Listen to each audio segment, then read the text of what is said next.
Olá, amigos que acompanham a programação da TVA. Estamos começando mais um programa Edição Extra. E eu, Gregório Silveira, hoje serei o seu apresentador.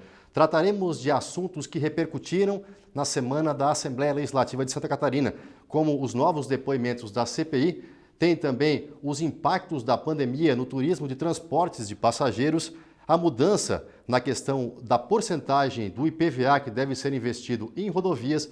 E também vamos falar sobre uma questão bem complicada, que é a violência contra a mulher, que vem aumentando cada vez mais. E justamente para transcorrer e falar um pouco desses assuntos, estarão aqui comigo dois grandes jornalistas conhecidos estadualmente, um deles no sul do estado, remotamente, Adelor Lessa, representando a Som Maior, e aqui de Florianópolis, também remotamente, Vânio Bostley, que também é jornalista e comentarista. Primeiramente, Adelor, muito obrigado por ter aceito o nosso convite. Imagina, uma honra estar aqui, muito obrigado. Muito obrigado e boa tarde, bom dia ao Vânio. Prazer estar junto aqui nessa mesa e parabéns, Gregório, pela condição, pelo trabalho e por estar tendo a oportunidade de encaminhar esse trabalho. Vânio, seja muito bem-vindo, muito obrigado por aceitar a participação. Olha, obrigado a você, Gregório, pelo convite, ao Léo, à produção, né?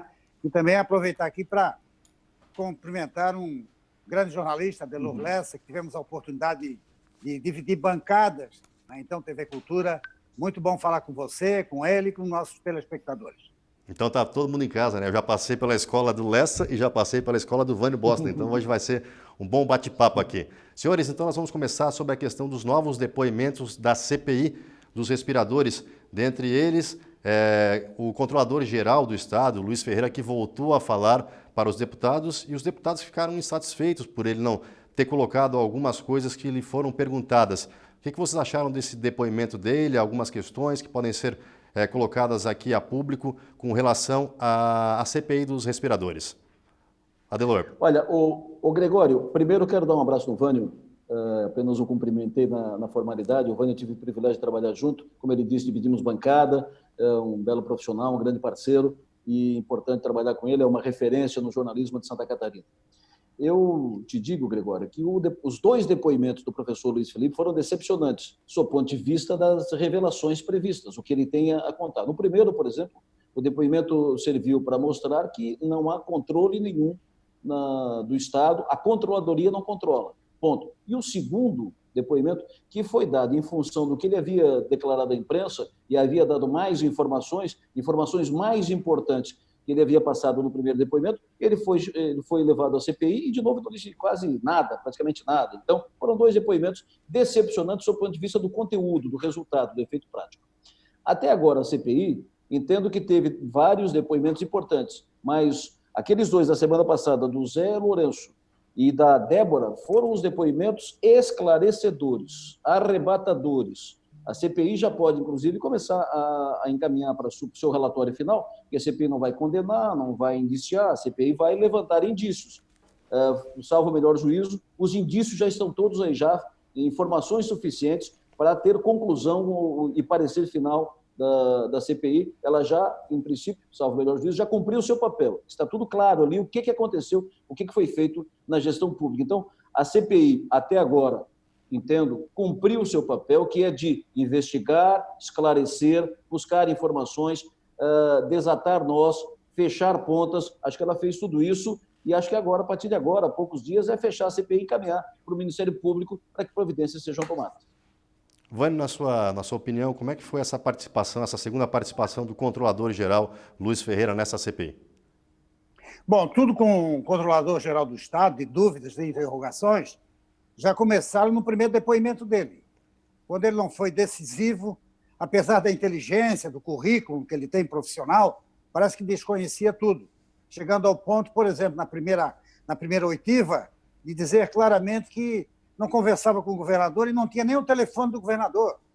E colocou também como fraude, depois quis corrigir, mas realmente disse que era uma fraude, aquela operação que comprou os 200 respiradores que não foram entregues até hoje, pagando 33 milhões de reais. Nessa semana, durante o segundo depoimento, também incorreu em diversas indecisões. Ou não quis falar a verdade, houve chance, inclusive o presidente da CPI, o deputado Sargento Lima, deu oportunidade a ele no final do depoimento para que ele acrescentasse alguma coisa concreta do que não foi dito durante o segundo depoimento. E também há uma questão no clima do governo o seguinte: ou há uma indecisão, ou a falta de experiência, ou então um jogo marcado para chegar e confundir a CPI, que não vão conseguir os depoentes. Então, essa questão do controlador, Luiz Felipe Ferreira, mais uma vez foi um desastre. Não disse nada. Chegou a dizer que não sabia quem eram os 3 membros de uma sindicância, de uma apuração, que ele assinou uma portaria para apurar os desvios, as responsabilidades na compra, no processo de compra dos respiradores. Então, ele foi assim, de uma forma, querendo colocar panos quentes em cima do seu depoimento e pensando, olha, eu falando isso está muito bom, acompanhado de bons advogados, orientados. Agora, realmente, foi uma lástima, pela segunda vez, a participação de quem, como controlador-geral do Estado, tem a responsabilidade suprema de guardar, cuidar do dinheiro público que não foi feito, porque ele disse que, inclusive, nem sabia da compra, soube pela imprensa. É incrível, realmente, é uma vergonha o que ele falou nessa CPI. E Adelor Pois não. Se me permite, Claro. Gregório, veja, a controladoria foi uma das novidades do atual governo. Foi criada para dar um rigor técnico no controle de tudo o que fosse feito no Estado, de todas as operações feitas no Estado. Então, se faz uma operação de 33 milhões de reais, 33 milhões, isso evidentemente teria que ter passado pelo gabinete do governador, mas antes disso, como é que faz uma operação de 33 milhões de reais e o controlador do Estado não conhece o assunto? Fica sabendo do assunto pela imprensa, pelo que disse. Como que não passa isso por ele? Como é que ele não tem o poder não tem a oportunidade de fiscalizar isso? Então, controla o quê? Se não controla uma operação de 33 milhões de reais, o que vai controlar? Entendeu? Então, o depoimento do professor Luiz Felipe, e evidentemente que quando eu falo aqui, eu estou falando do controlador, a figura do controlador, não estou falando da pessoa física dele.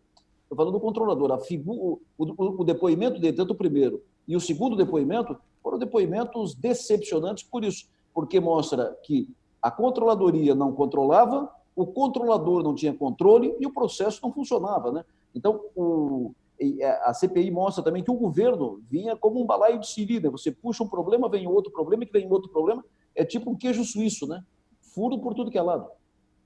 Adelor, inclusive essa fragilidade no sistema se mostrou também no depoimento do Samuel Rodovalho, né? Que eram vários atravessadores, ele não conversava com ninguém do governo, conversava com um advogado, o advogado falava as coisas para ele disse que não conhecia ninguém do governo e ficou vários atravessadores para negociar 33, um valor altíssimo, uma compra altíssima, e parecia que ninguém ali estava preocupado no que estava sendo feito, né? É isso. E talvez esse espaço tenha sido criado que permita esse tipo de operação, esse tipo de prática, porque o governador Moisés, que tem tido um estilo, ou teve até agora pelo menos um estilo, muito distante da operação do governo. O governador Moisés ficou muito recluso no Palácio da Agronômica, ainda nem foi no centro administrativo, ficou recluso no Palácio da Agronômica, não atendia, não despachava, não fazia despachos habituais, então ele não se metia na rotina, ele não se envolvia na rotina. Deixou isso para o Douglas, que virou uma espécie de primeiro-ministro do governo, que fazia parte operacional do governo.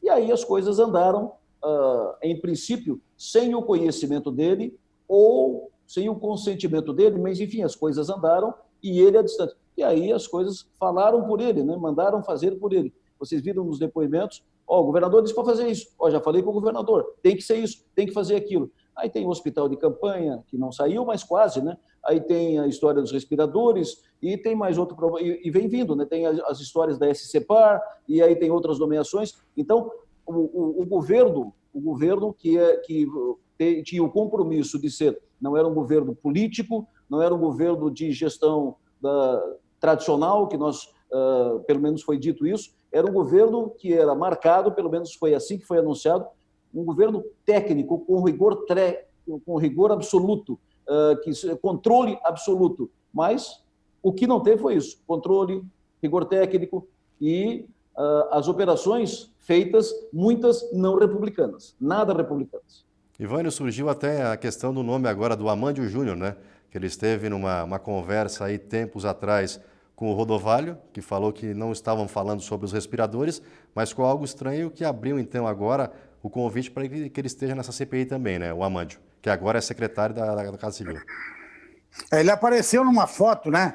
Quando o Rodovalho prestou depoimento também, junto com o Controlador-Geral do Estado, mostrou ali o relator da CPI, o deputado Ivan Nats, mostrou uma série de fotos, né, de slides, que registravam presenças, perguntava essa ou aquela pessoa. Num deles apareceu o Amândio, atual secretário da Casa Civil, embora na época da foto e do contato não era ainda secretário do governador Carlos Moisés, mas apareceu ali claramente que ele teria algum contato. E o Rodovalho disse, claro, não conheço, não falo com ele, sabe? Então, como aquilo o Lessa falou no início, a gente deferiu aqui, de que houve, assim, por exemplo, um esconde-esconde, né? Ninguém sabe de nada, ninguém viu nada, por isso que é importante na próxima semana o depoimento do chefe da Casa Civil, porque é o que está ao lado do governador, quando Douglas Borba, quando era secretário, também dizia que o governador não sabia de nada, volta o Controlador-Geral do Estado,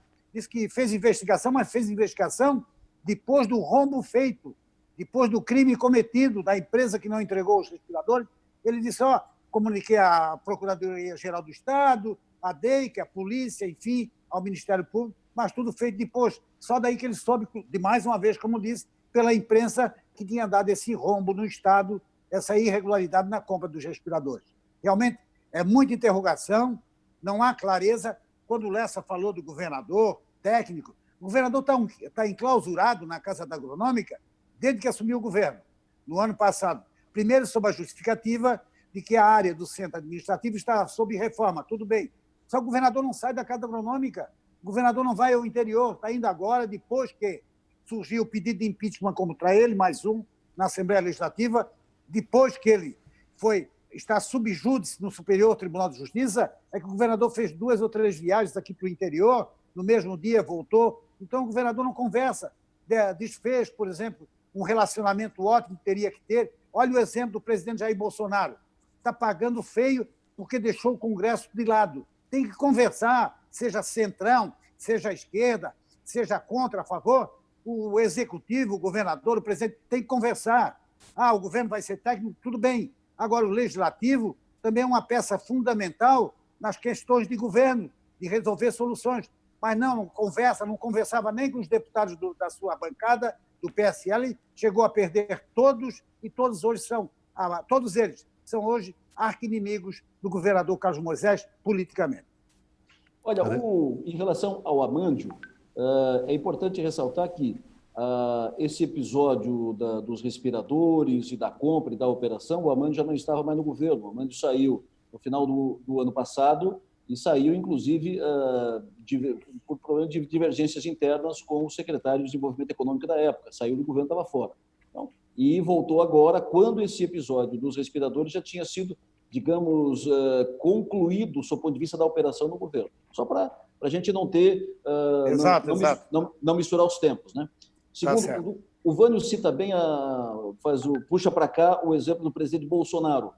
O presidente Bolsonaro tem diferenças importantíssimas com o governador Moisés. O governador Moisés se elegeu porque grudou no Bolsonaro. Tinha o 17. Né?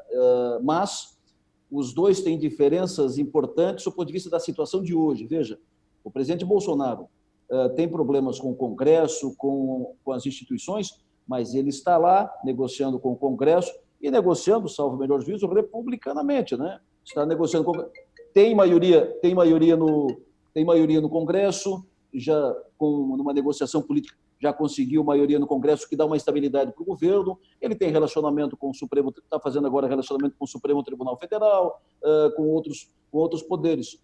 E ele tem uma ação política, né? É evidente que ele tem uma atuação política. Ele está envolvido. Tem o seu estilo de fazer, mas tem uma atuação política. Conversa, recebe políticos, trata, encaminha. Além disso, o presidente Bolsonaro tem o exército na rua, né, que é menor ou maior que o exército que ele tinha na campanha, mas ele tem o exército na rua. Se, por exemplo, hoje falar em fazer o impeachment do presidente Bolsonaro, vai gente para a rua para defendê-lo. Diferente do governador Moisés. O governador Moisés, se tiver um processo de impeachment contra ele, Ele não vai ter exército na rua para defendê-lo. Lembra do governador Paulo Afonso, quando teve o impeachment do governador Paulo Afonso? O Paulo Afonso teve o exército do seu partido, o MDB, que tomou conta da Assembleia no dia da votação do impeachment, teve torcida na rua a favor dele e teve toda uma operação política do MDB, dos seus aliados. Moisés hoje não tem ambiente no espaço político para fazer operação a seu favor, não tem torcida na rua e não tem partido. Então, a situação do governador Moisés é bem diferente, é bem pior que a situação do presidente Bolsonaro. O governador Moisés, por esta CPI e agora, com esse adendo do encaminhamento do seu processo por STJ, o que pode daqui a pouco a Procuradoria-Geral da República, que não esqueçamos que o procurador é nomeado pelo presidente Bolsonaro, que virou seu inimigo, a Procuradoria pode amanhã determinar uma ação da Polícia Federal em Santa Catarina, o que fragiliza ainda mais o governador Carlos Moisés. Então, o governador Carlos Moisés, hoje, ele efetivamente corre risco real de um afastamento do seu mandato no governo. É real o risco, dependendo dos processos, porque para você fazer um processo de impeachment tem que ter uma justificativa técnica, e tem que ter ambiente político, e tem. Você tem razão, Lessa. O fato determinado para o pedido do impeachment está aí. São Isso. vários, né? E o último é o indiciamento, não indiciamento, mas a transferência do processo da Força-Tarefa do GAECO aqui de Santa Catarina para o Superior Tribunal de Justiça, já dá um outro realce, né? Negativo, claro, para o governador. Agora, você falou bem, diferente do Jair Bolsonaro, do presidente, que tem lá aquele exército dele nas ruas e agora formando também uma base de apoio no Congresso, aqui em Santa Catarina, o governador Carlos Moisés praticamente está sozinho, não tem um deputado do partido dele, declaradamente de apoio a ele, ou junto a ele, não recebeu. A honestidade dele não está em prova, agora é a interrogação, né? Agora, ele não soube governar, até agora não soube governar, nem conversar, ele desprezou praticamente todos os poderes, especialmente o poder legislativo, sem conversação, sem nada. Basta lembrar que neste ano, na abertura do ano legislativo, ele foi participar, apresentar o seu programa de governo para este ano, praticamente em 10 páginas. Falou 10 minutos de um plano de governo, das suas ações para 2020, em 10 minutos, e foi embora. E realmente você disse, hoje, nas ruas, o governador Carlos Moisés pediu e recebeu. Não é nada agradável a situação dele, popularmente, aqui em Santa Catarina. Tá certo, senhores. Vamos ver aqui então uma sonora do relator da CPI dos respiradores, o Ivan Nats, que fala sobre os próximos passos então dessa CPI. Vamos dar uma olhada. Cada dia uma novidade, né? Novidade de hoje é de que o Rodavalho, ele que é indiciado ou investigado pelo Ministério Público como um dos participantes nessa fraude da compra dos respiradores, inclusive é o indivíduo que acaba levando o Ministério, o processo para o STJ, tem uma relação direta de amizade com o secretário da Casa Civil, Amândio, e com outro servidor também de importante cargo no governo do Estado. Acho que quanto mais a CPI cavoca, mais encontra relacionamento entre as mesmas pessoas do governo. Gravíssimo, no meu ponto de vista, e também pelo que observei aqui dos demais deputados, que o secretário da Casa Civil, Amândio Júnior, tem relação direta com um dos envolvidos na compra dos respiradores. Isso nos faz crer que as alegações do Amândio de que o governador não tinha conhecimento, ou seja, do Rodavalho, que disse aqui para nós que o governador não tinha conhecimento, que não participou de nada, não tem crédito nenhum, né? Porque, obviamente, ele tem relação com o braço direito do governador, que é o secretário da Casa Civil, e acredito que há uma intenção de proteger o governador por ordem desse relacionamento que eles têm. Sim, o secretário da Casa Civil deve estar conosco na próxima terça-feira.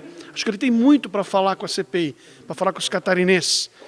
Esse fato aí, nem o Ministério Público tinha se apercebido de que há esse relacionamento e de que eles estavam em grupos de WhatsApp, o secretário e o indiciado conversando sobre o processo da compra dos respiradores. Tranquilo então, senhores. Nós estávamos falando antes da questão de um possível impeachment, então, ou da dificuldade que o governador se encontra nesse momento. Vocês acreditam que se houvesse esse pedido, seria um pedido diretamente ligado ao governador ou à chapa dele, Adelor? A chapa mesmo, governador e vice. O pedido que tem o pedido mais, digamos, mais provável de encaminhar, se for encaminhado algum dos pedidos de impeachment, são 6 que estão protocolados na Assembleia, pelas informações que temos de técnicos e juristas e tal, o mais provável é o do ouvidor Ralph Zimmer, que pede a cassação do governador e vice, dos dois. Dizem, pelo que tenho lido, que tem embasamento técnico, ou seja, tem problema técnico. Você pode dizer que é um problema que não quebrou o Estado, não é um problema da maior gravidade, mas veja, o que eu estava dizendo antes, para um processo de afastamento, você tem que ter uma justificativa técnica, e nesse caso o ouvidor do Estado, o procurador Ralph Zimmer, sustenta que há, e você tem que ter ambiente político. Lembrando que o Collor foi afastado por uma Fiat Elba, a Dilma foi afastada pelas pedaladas. Em condições normais de temperatura e pressão, nenhum presidente teria sido afastado por aquelas pedaladas, as pedaladas. E ninguém teria sido afastado pela Elba. Mas o ambiente político da época foi que determinou o encaminhamento do processo de impeachment da Dilma, assim como o encaminhamento do processo de impeachment do Collor. E hoje, com essas circunstâncias todas em torno do governador Moisés, esse ambiente coroado com a CPI, podem estar criando um clima que permita o encaminhamento de um processo de afastamento. Então, hoje, se você me perguntar que é possível, eu te diria que há risco real. É claro que o governador ainda tem tempo, tem espaço, ele tem condições de operar, mas ele tem que operar. Quando eu digo operar, ele tem que articular, tem que buscar, tem que convencer deputados, ele tem que se aproximar dos deputados. Hoje ele está com uma bancada que não tem 10 deputados, ele precisa de 14 para não aprovar a abertura de processo de impeachment. Então, ele tem espaço para resolver, ele tem espaço de tempo para reverter. A gente tem que trabalhar para isso e tem que ser eficiente. É uma missão dura pela gravidade que está a situação.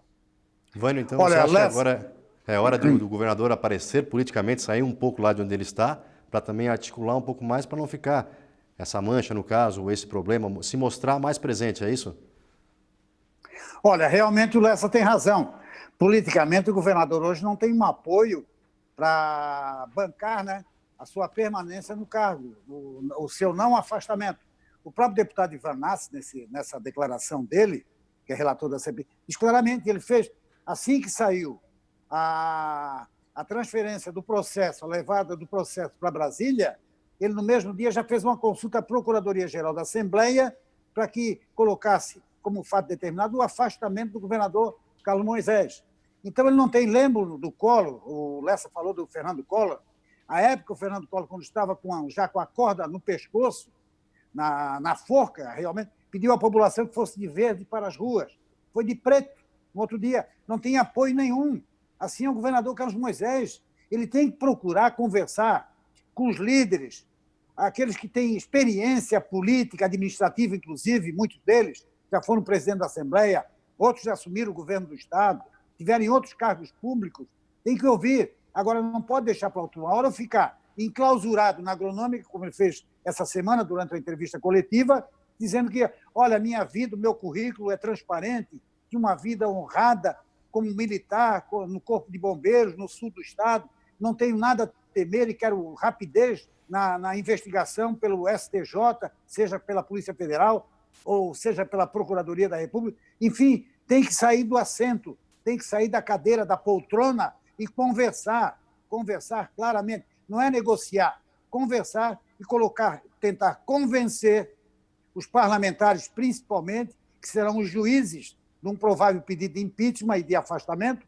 conversar com esse juizado político para que ele possa realmente continuar como governador de Santa Catarina.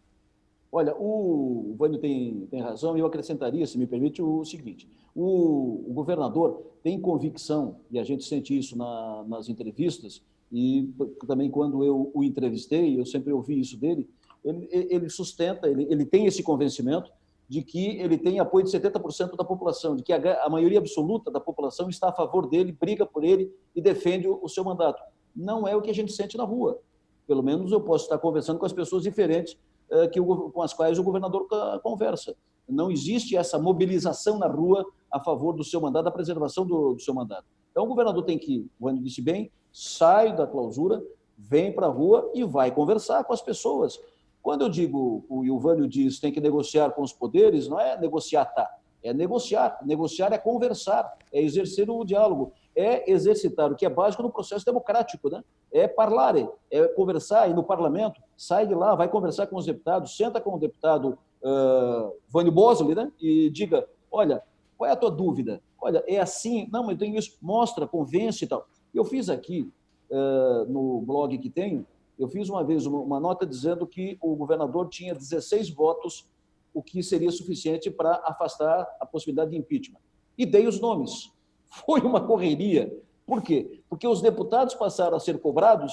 Como que tu está nessa lista que tu vai defender o governador? Aí os deputados me telefonaram e disseram, olha, tu me desculpa, mas eu vou ter que emitir uma nota dizendo que eu não tenho compromisso, e não tenho compromisso, e não tenho. Tinham nessa lista 2 deputados do MDB e foram cobrados intensamente nas suas bases. Resultado, a bancada do MDB se reuniu, tratou do assunto e foi decidido na bancada. O MDB vota 100% para lá ou para cá. Então, esses 2 deputados que estavam ali na lista dos 16 já estão fora. E teve um deputado aqui da região que também foi cobrado intensamente e disse, não me envolvo, eu não vou votar. Então, os deputados que poderiam estar a favor do governador não estão, porque na rua eles apanham, e é um sentimento diferente desse que o governador diz, sente, e que o governo tem a impressão que existe na rua a seu favor. Veja que quando o governador foi convocado, e a CPI não pode convocar, quando a CPI aprovou a proposta de chamar o governador para depor na CPI, foi aprovado por unanimidade. Ninguém votou contra. Quando foram aprovados outros atos, outras convocações, ninguém votou contra. Nem os deputados que são mais ligados ao governador, que são 2 do PSL, um se absteve e outro não votou numa outra votação importante. A líder do governo, por exemplo, não faz um pronunciamento a favor do governador. Então, a situação do governador politicamente é ruim. Por quê? Porque ele se afastou, distanciou, e todo mundo está vislumbrando, evidentemente, tem eleição nesse ano, tem eleição no ano que vem, todos estão vendo que o governo está mal nas ruas, a imagem do governo é ruim nas ruas, do ponto de vista do controle, do comando. Então, ninguém quer se aproximar, ninguém sabe o que vai acontecer amanhã. Então, eu também acho. Também pode mudar um pouco o cenário das eleições. O que vocês acham das eleições agora que estão por vir aí? Esse cenário todo que se configura pode mudar esse cenário das eleições? Olha, para mim, o governador Carlos Moisés já fez várias tentativas, buscando aí um resultado favorável nas eleições, esteve em cima do prefeito de Tubarão, Juarez Ponticelli, esteve em Joinville, chamou para uma reunião, almoço, o ex-governador Eduardo Pinho Moreira, presidente do MDB, também uma figura notável no partido, histórico, nesse histórico MDB, e foi taxativo na lata, como se diz. O ex-governador Eduardo Pinho Moreira disse textualmente ao governador Carlos Moisés que o MDB ficaria fora do governo, que teria um outro projeto para 2020 e também para 2022. Então, o governador não conseguiu, né, reativar aquele diálogo que ele teve no início, de aproximação, inclusive com vários parlamentares de outros partidos, quando ele foi empossado na Assembleia Legislativa. Então, de lá para cá, realmente, muita coisa mudou e hoje o quadro não é nada favorável a ele, que não teria condições. Por exemplo, o último candidato dele a prefeito, aqui na Grande Florianópolis, está na cadeia, Douglas Borba. Então, ele não tem condições, não tem assim... também não vamos dizer que se ele se achar com culpa no cartório, com pecado mortal, vai chegar para os deputados e dizer, me livra. Não, ele vai ter que pedir a experiência dos parlamentares para que possa provar que ele realmente ou foi enganado ou não soube administrar, por exemplo, no caso dos respiradores. Senhores, eu terei que fazer um intervalo para a gente voltar na sequência. Vamos segurar um pouco aí para a gente ter que fazer esse intervalo. Daqui a pouquinho a gente volta a conversar sobre esse assunto, claro, um pouco mais. E falaremos também sobre a dificuldade do turismo de transporte de pessoas nessa pandemia. É um instante só, a gente já volta.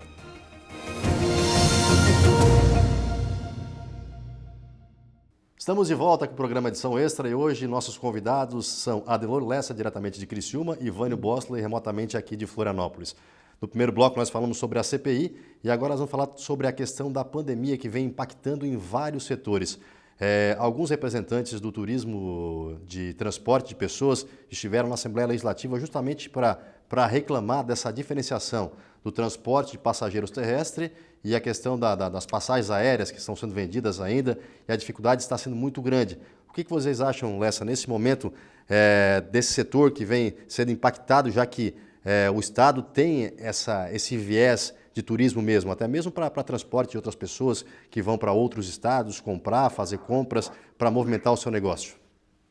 Ô, Gregório, eu acho que não dá para fazer, não se deve fazer, equivocado fazer uma relação da economia com a pandemia, da confusão. Acho que tem que uma coisa, outra coisa é outra coisa. A pandemia, o coronavírus, isso é um inimigo invisível, você não sabe até onde ele vai, você não sabe quando ele age, você não sabe o seu modo de atuação, porque ele nunca apareceu por aqui e ninguém sabe direito o que fazer. Todas as estatísticas e projeções, é tudo feito, simploriamente eu dizia que eu poderia dizer que é tudo por achismo, mas eu vou dizer que é tudo por estatística, probabilidade, tendência, baseada, evidentemente, em estudos técnicos. As autoridades estão ouvindo os técnicos, médicos, pesquisadores e tal, e a partir disso estão mais ou menos definindo o que fazer. Mas ninguém tem segurança, ninguém sabe até quando vai, ninguém sabe qual é o modelo certo de agir, tudo está se descobrindo agora no encaminhar. Isso é uma coisa, e não tem o que fazer. Tem que tratar a pandemia olhando para esse assunto técnico, científico, ouvindo médicos, ouvindo autoridades e seguindo. Ponto. Se tiver que fechar, que fecha. Se puder abrir, que abre. E se tiver que usar máscara, é uma coisa. A outra coisa é a economia. São paralelas que não podem se fundir. Você não pode resolver por aqui por causa daqui ou vice-versa. Em relação à economia, o que tem é que projetar a sobrevivência das empresas. Tem que cuidar da saúde do CPF, mas também tem que cuidar da saúde do CNPJ. Como? Aí é que vem o diferencial, a necessidade, a importância do poder público botar a mão. Olha o que estão fazendo os outros países lá fora. A Alemanha, por exemplo, eu conversava essa semana aqui com criciumenses e sul-catarinenses que moram na Alemanha, que moram na Itália. O que fizeram os países? Eles fomentaram essas empresas, não com empréstimo caro, não com aporte sem necessidade de retorno, sem pagamento, para manter a sobrevivência das empresas. 30 mil euros, 20 mil euros, 40 mil euros, para fazer a manutenção. Por quê? Porque é preciso fazer essa passagem. Depois, a empresa se vira. Aqui no Brasil, o governo do Estado não aparece, o Badesc sumiu, lançou um programa que em 2 dias acabou o dinheiro, acabou a oferta, porque o dinheiro mesmo também não saiu. Fizeram uma lista enorme que o dinheiro não foi liberado e o Badesc, repito, sumiu. O governo federal, o BNDES lança um programa, depois teve o Pronamp do senador, aprovado no Senado, no Congresso pelo senador Jorginho Melo, sancionado pelo presidente, que promete isso, promete aquilo, os bancos têm que aderir, não aderem os bancos privados recolheram, e os bancos públicos, que tinham que dar o exemplo e puxar a corda, os bancos estão seguindo a mesma linha de atuação dos bancos privados. Se escondem, só dão dinheiro para quem tem dinheiro, não aparecem. Quando dão dinheiro para os seus clientes que têm lastro, ou seja, estão vendendo prata para quem tem ouro. E, nesse momento, o banco tem que garantir a sobrevivência. Os bancos vão perder um pouco, mas já ganharam muito e estão ganhando muito. Se os bancos privados não querem entrar no jogo, o governo tem que garantir a presença, a participação e o apoio dos bancos públicos que existem também para participar e para colocar a mão, para se apresentar num momento grave, gravíssimo como esse. Se não, como é que nós vamos sair disso? Se tiver quebradeira amanhã, não é culpa do governador, do prefeito, por causa da pandemia. É culpa do poder público que simplesmente foi omisso em relação à crise econômica e o apoio aos empreendedores. Olha, eu vou aproveitar, Gregório, esse lastro final do Adelor Lessa. É o seguinte, eu conversei hoje com a diretoria da Associação das Empresas de Turismo e Fretamento, aqui em Santa Catarina. Eles me disseram o seguinte, sobre esse auxílio, essa ajuda, esse empréstimo aqui em Santa Catarina, o governo até agora não se manifestou em nada. Inclusive, sequer respondeu a eles sobre o IPVA, a possibilidade de até o IPVA, o pequeno IPVA, fosse, porque, segundo eles, é o seguinte, o governo federal tem 2 linhas de crédito, além dessa do senador Jorginho Melo, aprovada agora no Senado Federal. O BNDES e a Caixa Econômica Federal, mas elas oferecem muita burocracia. Os bancos privados, você disse bem, Lessa, até oferecem, desde que tenha lastro, que tenha corresponsabilidade, um laço para pagar a dívida se houver qualquer quebradeira. Então, não há, assim, nenhuma conversação amistosa. Tem empréstimo. Empréstimo tu vai ter que pagar. Juros altíssimos. Isso o banco empresta para quem tem uma conta bancária, principalmente se for um empréstimo consignado. Bom, só para você ter ideia, aqui em Santa Catarina existem 3.500 ônibus de fretamento de turistas. Até agora, 90% estão completamente parados desde março. O único fretamento que existe é interno, aqui de uma cidade para outra, mas que não dá lucro. Não tem o uso interno, porque nenhum turista de fora para cá vem, eles podem fazer uma lotação com ônibus aqui para fazer um passeio pelo estado. A outra questão é o seguinte, são 30 mil colaboradores diretos, 50% já estão na rua, praticamente sem salário. Eles trabalham, a maioria deles trabalha, claro, tem um salário básico, mas trabalha, a maioria recebe por serviço prestado, por viagem feita. Por exemplo, qual é o maior polo de sucesso, de resposta do fretamento turístico em Santa Catarina? São Paulo, o polo do vestuário, é o maior celeiro de compras para Santa Catarina. Então, eles reclamam com razão, realmente tiveram essa reunião na Assembleia Legislativa, na Comissão de Turismo, para realmente encontrar uma solução e uma resposta plausível, visível, concreta e de verdade pelo governo do Estado. E também os próprios empresários do setor falam que não é porque vai voltar que vai ser normal, isso vai ser gradativo, as pessoas vão começar a usar esse serviço gradativamente. A gente vê também no sul do estado, que é a região da Delor Lessa, que tem muito essa questão das pessoas que vão a São Paulo comprar roupa para vender em lojas e tudo mais, ou então fábricas de roupa ali que estão em dificuldade. Estão em dificuldade porque não estão conseguindo vender no comércio, então não estão nem comprando a nova linha. Então não quer dizer porque vão liberar o serviço que os ônibus vão estar lotados, vão estar viajando, isso de forma gradativa vai voltar ao normal, né? Ô, Gregório, quando o pessoal do comércio aqui se mexeu para a retomada, reabertura das lojas, liberação das lojas, eu conversei com o pessoal da CDL e do sindicato das lojas, e eu dizia para eles, olha, mais importante do que voltar é como voltar.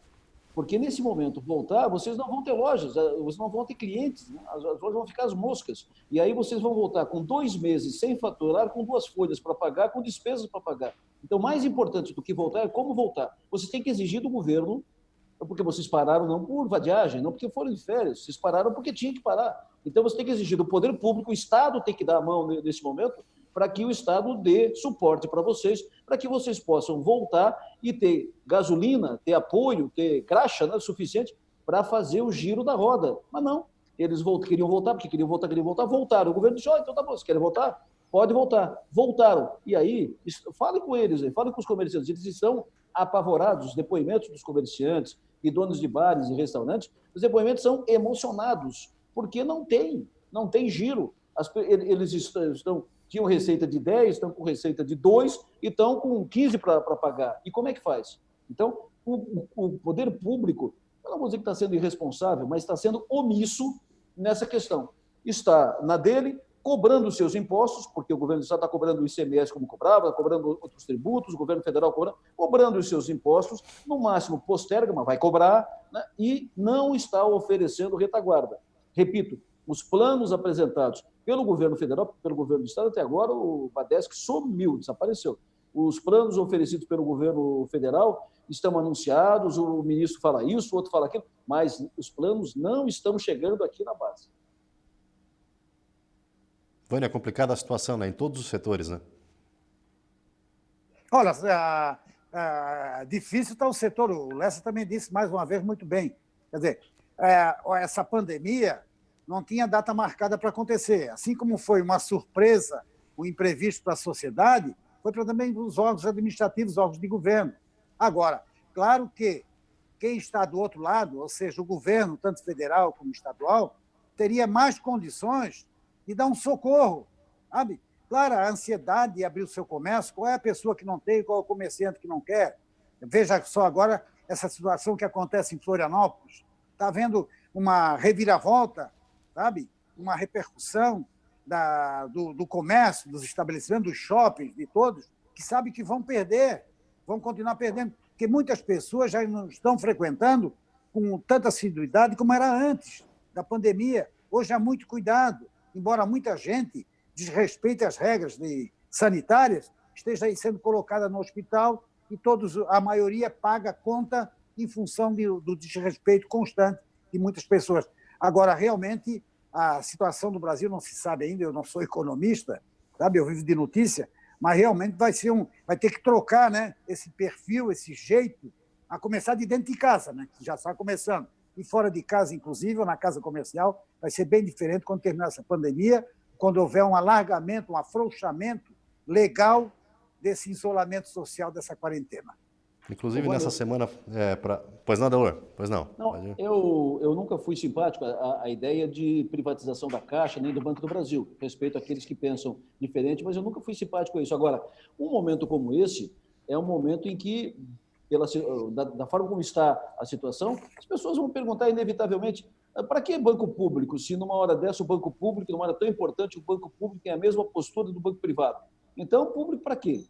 Porque numa hora dessa é o Banco do Brasil e a Caixa, lembra, em outros tempos, Vânia, é mais do teu tempo que do Gregório, é muito mais do tempo do pai do Gregório, quando era funcionário do Banco do Brasil, da carteira agrícola. Lá no Banco do Brasil tinha o plante que o João garante, e o Banco do Brasil fomentava o agricultor com política muito diferente dos bancos privados. Então, esse era o momento que os bancos públicos, Caixa e Banco do Brasil, que os bancos fizessem esse apoio para o empreendedor, para o comerciante, principalmente os pequenos e médios. O grande tem mais espaço para nadar, mas o pequeno e médio, ele colhe de manhã para botar na mesa meio-dia. Então, se eles não tiverem apoio, quebra tudo. Se os bancos públicos cumprissem esse papel nesse momento, certamente puxariam na sequência alguns bancos privados e aí a roda poderia girar. Hoje vai morrer todo mundo de sede. Senhores, nesse bloco vamos também contemplar outro assunto aqui, que foi a PL aprovada em plenário, que amplia o recurso do IPVA, que tem que ser repassado na manutenção das rodovias. Vamos escutar um pouco do que fala o deputado Fabiano da Luz. O governo arrecada por ano 900 milhões de reais com o IPVA. E hoje a obrigação dele é investir 10% desse valor. E ele não está investindo nem os 10%. Por isso, nós fizemos essa lei obrigando o Estado a investir no mínimo 30% do que ele arrecada com o IPVA, o que daria em torno de 270 milhões por ano, e a condição de nós termos aí em 2, 3 anos as rodovias recuperadas e em condições de trafegabilidade. Então, senhores, esse repasse aumenta agora, então, com essa PL aprovada, para 30%. Antes era 10% para ser investido aí, então, nas rodovias, para 30%. Mas o deputado mesmo fala que a dificuldade de se investir, né? Nem os 10% antes do IPVA eram investidos efetivamente na manutenção de rodovias, né, Adelor? Pois é. Primeiro, é uma proposta da Assembleia, aprovada na Assembleia, que tem que ir para a sanção do governador. Segundo, as nossas rodovias, se é 10, se é 20, se é 30, as nossas rodovias estaduais estão detonadas, estouradas. O governo, espertamente, repassou para os municípios a responsabilidade da manutenção das rodovias estaduais, em consórcios que foram feitos, acordos que foram feitos e tal, que foi um ótimo negócio para o governo, que passou, pega que o filho é teu. No entanto, o governo não tem passado recurso suficiente para a manutenção das rodovias, porque elas estavam todas detonadas. Então, você caminha aqui pelo sul e você vê as rodovias, lá Praia Grande, Jacinto Machado, Turvo, Meleiro, Forquilinha, Lauro Miller, Orleans, elas estão esburacadas, detonadas, quase todas. Então, se vai ser 10, aprovou, vai passar para 30, se o governador sancionar, ele não investe hoje o 10%. Então, vai investir 30%, ele tem que investir. O X da questão, se é 10, se é 20, se é 30, o fundamental é que o governo tem que repassar e tem que cumprir o seu papel, a sua obrigação com o Estado de recuperar as rodovias estaduais. Esse acordo, esse consórcio feito com os municípios, é um me engana que eu não gosto, porque não funciona. É tipo, só passar, pega que o filho é teu. Realmente, Lessa, você tem toda a razão. E eu lembro, para puxar um gancho nesse consórcio de infraestrutura colocado pelo governador Carlos Moisés, juntamente numa parceria com os municípios, lembra bem quando houve a municipalização do ensino no Brasil. O governo federal apenas repassou problemas. Olha, a escola é tua, pega, o filho é teu e te vira. Quer dizer, os recursos não vieram, a mesma coisa está acontecendo agora. Foi feito com a FECAM, esse consórcio de pavimentação, de reestruturação da malha rodoviária em Santa Catarina, e, infelizmente, o governador fez um discurso, não repassou o dinheiro. Ou seja, o quadro do Sul, que você colocou, é o mesmo do Norte, do Oeste, do Litoral, continua a mesma coisa. Estradas abandonadas, sem condições de tráfego, um tapa-buraco aqui ou ali, como é feito em Florianópolis, no norte da ilha, na SC-401, mas nada definitivo. É uma obra feita realmente para durar 2 ou 3 meses, depois volta todo o problema. E essa questão do IPVA, se o governador já não colocava à disposição os 10% por lei, agora com 30% realmente vai ser difícil. Agora vai ter que cumprir, porque mesmo que ele vete esse projeto aprovado pela Assembleia, como tem sido normal em outras questões de vetos derrubados na Assembleia, quer dizer, origem parlamentar, dificilmente vai ser mantido o veto se o governador assinar contra esse projeto, essa concessão do IPVA e parte do IPVA para a infraestrutura rodoviária no Estado. Adelor, muitas vezes, como falou o Vânio, muito bem falado, não é o quanto investir, mas sim como investir. Eles fazem muitas vezes umas operações tapa-buraco que não dura a questão de um mês, já está tudo esburacado novamente, né? O dinheiro posto fora. O Gregório faz a conta. Não é nem o não repassar. O governo deve estar repassando 10 milhões, 20 milhões. Aí, quando você ouve, o governo assinou um contrato para repassar 20 milhões.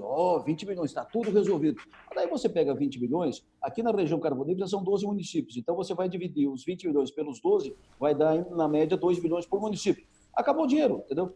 Não, mas quantas rodovias nós temos na região? O asfalto é caro, 1 quilômetro de asfalto é muito caro. Então, custou R$1 milhão o quilômetro. Então, se passa 20 milhões, é 20 quilômetros, né? Quantas rodovias nós temos? Então, as rodovias estão muito detonadas, tem que mexer em todas elas. Então, o dinheiro repassado não é suficiente e o governo, espertamente, repassou para os municípios, porque, cobra lá do prefeito, não é comigo, nós estamos repassando o dinheiro para os prefeitos, entendeu?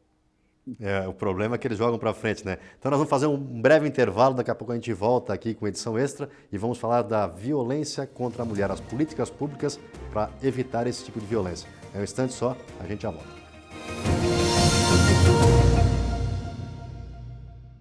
Estamos de volta com edição extra e nesse último bloco vamos falar sobre um assunto que é extremamente importante também, que é a questão da violência contra a mulher que foi debatido na Assembleia Legislativa de Santa Catarina.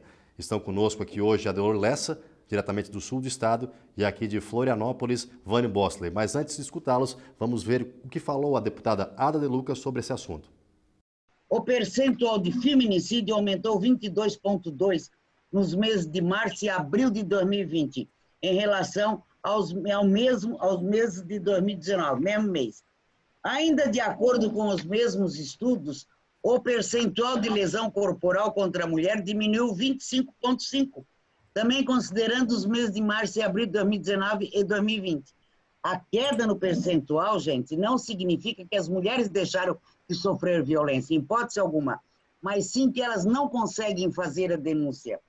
As mulheres estão confinadas com os seus agressores. Fica muito difícil elas pegarem um telefone e fazer a denúncia. Como é difícil dela ligar para um pai, para uma mãe, já sem a pandemia. Imagina agora. Adelor, então a deputada falou desse aumento que vem ocorrendo aí, que muitas vezes nessa pandemia acaba se tornando um complicador, porque as pessoas estão presas em casa nessa questão do estresse, não que isso justifique, mas acaba aumentando mesmo, né? E até a questão da dificuldade para a pessoa que está em casa 24 horas por dia com o agressor conseguir denunciar. A deputada Ada, que é aqui do Sul, é uma guerreira nessa questão da defesa dos direitos da mulher, da proteção da mulher. E agora, nesse período da pandemia, veja, os problemas em casa aumentaram porque as pessoas ficaram mais tempo em casa e aí, se não há uma boa relação, se há desentendimentos e se há uma relação agressiva, é provável que o volume de conflitos aumente, né? O volume aumente, porque as pessoas ficam mais em casa, o casal fica mais em casa, né? E isso tem que ser combatido. Agora, como combater? É mais uma questão que ninguém se preparou para isso, né? Como combater isso? Como tratar disso? É um desafio que está colocado à mesa para os representantes da sociedade, para as autoridades, porque eu sempre digo, e eu converso muito com a deputada Ada sobre isso, eu sempre digo que a mulher que é dona de casa, ela é agredida e ela tem uma dificuldade maior. Primeiro que a denúncia é um ato de coragem. Então, ela tem que sair à rua, vai lá, denuncia, volta para casa ao lado do seu agressor, com o denunciado por ela. Então, é uma situação delicada. A legislação que existe é um avanço. A Lei Maria da Penha, a dona Maria da Penha foi quem simbolizou, né, a lei. É um avanço, mas há que se tomar alguns cuidados e alguns adendos para garantir efetivamente a segurança da mulher e fazer um enfrentamento à violência que, infelizmente, aumentam os casos e a gente vê cada situação assim que é inacreditável. Olha, Lessa, inclusive, você falou sobre esse enclausuramento das mulheres hoje, dos homens também, né? Principalmente aqueles que trabalham, que o trabalho é feito remoto, enfim. Mas acontece o seguinte, nessa quarentena, nessa pandemia, a mulher virou uma vítima fácil. Por quê? Ou o agressor quebra o celular dela, esconde o celular, retira o computador de uso dela, não deixa usar telefone, enfim, ela fica enclausurada, presa dentro de casa. Por isso que essa ação da Assembleia, você falou na deputada Ada de Luca, que tem sido uma guerreira nessa questão de defender o seu sexo, a mulher, né? Inclusive nessa reunião na Comissão de Finanças, a Assembleia aprovou, já vai para plenário, que o governo deu um abono de emergência para as mulheres, inclusive elas que estão sem trabalhar, e a maioria delas é discriminada dentro de casa, porque o homem é um machão, infelizmente isso acontece. Agora, realmente tem que haver políticas públicas para que a mulher possa realmente ter a sua garantia. Agora, é muito difícil, né? Como está, tanto que o Conselho Nacional de Justiça lançou essa campanha nacional do X, né? Do batom X na palma da mão, realmente para que a mulher, pelo menos em farmácia, quando for numa farmácia, e daí é mais fácil ela sair de casa, porque para ir num supermercado o homem vai, não vai deixar, numa loja agora não pode ir, agora numa farmácia, por uma questão de doença, pode realmente ser uma arma que vai ajudar, não vai acabar nem amenizar, não vai ajudar um pouquinho.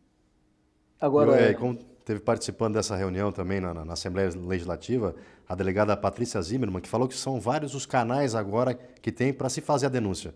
Mas é um complicador, né? A gente sabe, como o Adelor falou antes ali, que é 24 horas com um agressor é complicado. Como é que vai se denunciar? A Ada de Luca até falou que continua a agressão, só não se tem os números aumentando por causa justamente dessa falta de denúncia, né? Não, e daqui a pouco a mulher volta para casa e ela fica na condição de vai enfrentar o seu agressor, só que agora ela vai enfrentar o seu agressor denunciado por ela, ou ela não volta para casa e vai para onde? Entendeu? Então, e o pior disso é que isso não tem classe, isso não tem idade, isso não tem... É lamentável. Os relatos que a gente observa, para cima, para baixo, para o meio, ao lado, é um negócio impressionante. Parece que cresce isso, né? Esse ambiente, né, meio odioso, né, de disseminação, porque eu acho que no país nós temos 2 vírus hoje que são muito maléficos, né? É o vírus do coronavírus e é o vírus do ódio, né? Que está meio disseminado aí na sociedade. Os dois são muito ruins e são muito maléficos. Então, esse ambiente de ódio, acho que aumenta a raiva das pessoas e de agredir, para confrontar e tal. Olha, é um negócio impressionante. Há que se fazer. O que fazer, não sei.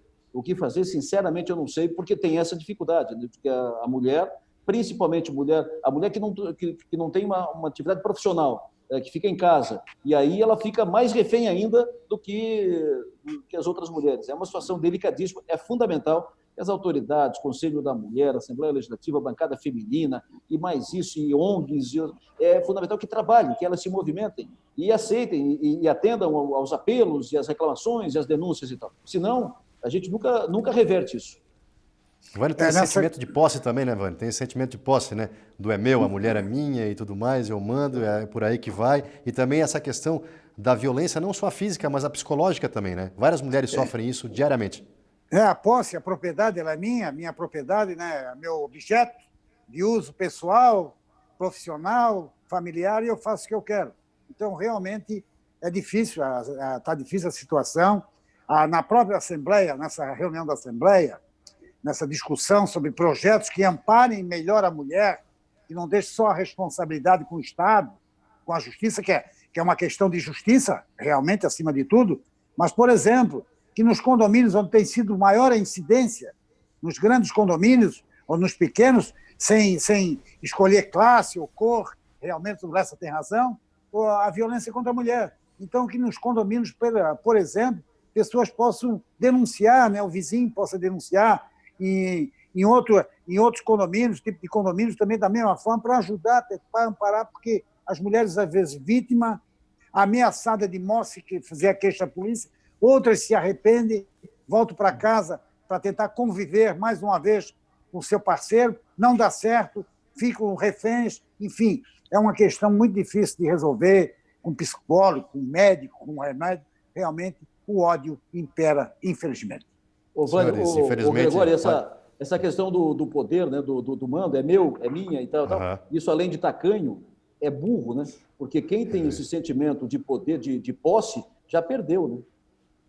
Com certeza. Senhores, infelizmente nos aproximamos do final do programa. Queria dizer que foi um prazer estar com os dois. Adelor Lessa, do sul do estado, obrigado pela participação. A quem eu tenho também como referência, o Adelor é uma pessoa muito querida por mim e por minha família, é claro. Obrigado pela presença, Adelor. Olha, foi um prazer estar aqui. Parabéns, Gregório, pela tua condição, pelo trabalho, pelo teu sucesso profissional. E um prazer estar aqui com o meu companheiro Vânio Bosley, nosso professor, nossa referência. Um abraço a todos vocês e um abraço a todos os nossos telespectadores. Até outra oportunidade. Igualmente a Vânio Bosley também, queria agradecer, com quem eu trabalhei muito tempo, também uma referência para mim, um dos meus chefes ali no passado. Vânio, muito obrigado pela participação e por ter colocado de forma tão brilhante alguns comentários aqui. Não, eu que agradeço, Gregório, satisfação em te rever, né? Depois de certo tempo aí de distante, mas conversamos apenas por telefone, mas pessoalmente eu me sinto agora junto de você e do Adelor, com quem eu trabalhei, já disse, e agradeço, né, a participação e principalmente a honra de, com dois profissionais que eu tive atuação, debater uma edição extra de hoje, principalmente sobre a violência contra a mulher. É isso aí. Tá certo, senhores. Então, a edição extra de hoje fica por aqui. A vocês aí de casa, muito obrigado pela audiência e até a próxima.